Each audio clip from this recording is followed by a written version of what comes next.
Okay, here in front of me I have a Zipp Tubeless clincher tire, and on the bottom it says for tubeless use only. Here on the bottom it says tubeless use only. On the side, this is a 25C tire, and it indicates so on the side of the package. Zipp claims lowest rolling resistance and highest cornering force compared to their competitors, whoever they're comparing it to. And I believe this tire was also made in France.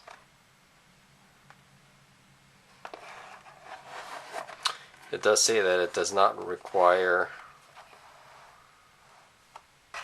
sealant to mount it. Here's the bottom of the package. Doesn't look like there's anything on the special on the top. Okay, let's see what all the hype is about for these tubeless tires.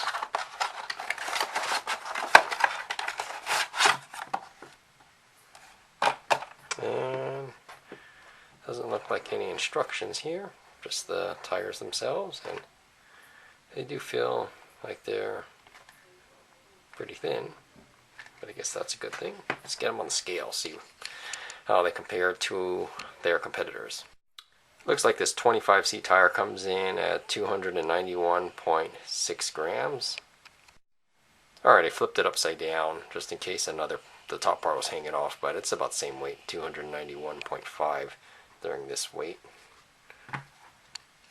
It does seem that the beads here are fairly thick, but that's because they're going to be tubeless and only meant for tubeless, and you're not supposed to use tubes in here. So I guess the bad thing would be is if you get a sidewall or a complete blowout or a big puncture where you can't have the sealant fill it up, then you're going to need to put a tube in there to replace the flat, but I'm not sure if you could put a tube or not since it says tubeless only. But I'm going to go ahead and try to switch over my wheels and tires to this tubeless and see how they go. The recommended pressure looks to be 100 psi gauge pressure, and the maximum at 115 psi. I've heard a lot of people run lower pressures depending on how much they weigh and how wide your rims are. There also is on the sidewalls, shows which way you're supposed to have the direction of travel on these Zipp tires. They're made in France. And another indication stating that they are tubeless only, so do not put them in a rim with an inner tube. But you do need to have tubeless compatible rims, so make sure that you have tubeless compatible rims if you decide to go with these tires. This is the ERTO 25 millimeters by 622, another term 700C by 25C. So I was looking for some tire wear indicators, but I didn't see any. These are 127 TPI casing, which stands for threads per inch, and other brands such as Continental have little holes in the tread themselves, and that indicates that if the holes are gone or can't see any holes, that they are all worn out and you need to replace them. Here I don't see any of those such holes. Let me go look on the back and see if I could see anything.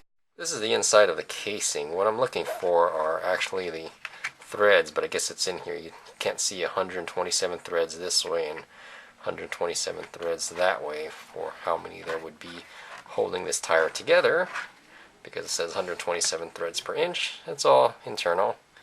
All you see here is just the rubber and material of the inner part of the tire.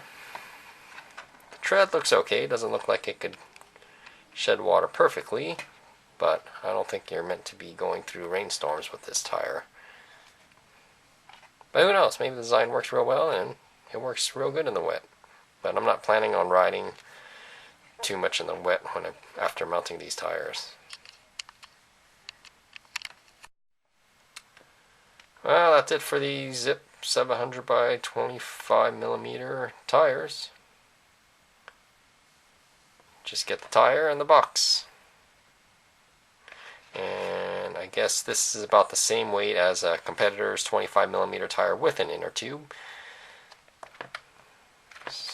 Hopefully there would be a little less rolling resistance. I'm not sure about aerodynamics, how that would affect the wheel tire system as well. It may be affected in a good way, or it might add a little bit more wind resistance. I'm not sure. Alright, thanks for watching. There's the box. If you'd like to subscribe, you can. If not, no worries. Have a great day. Thank you.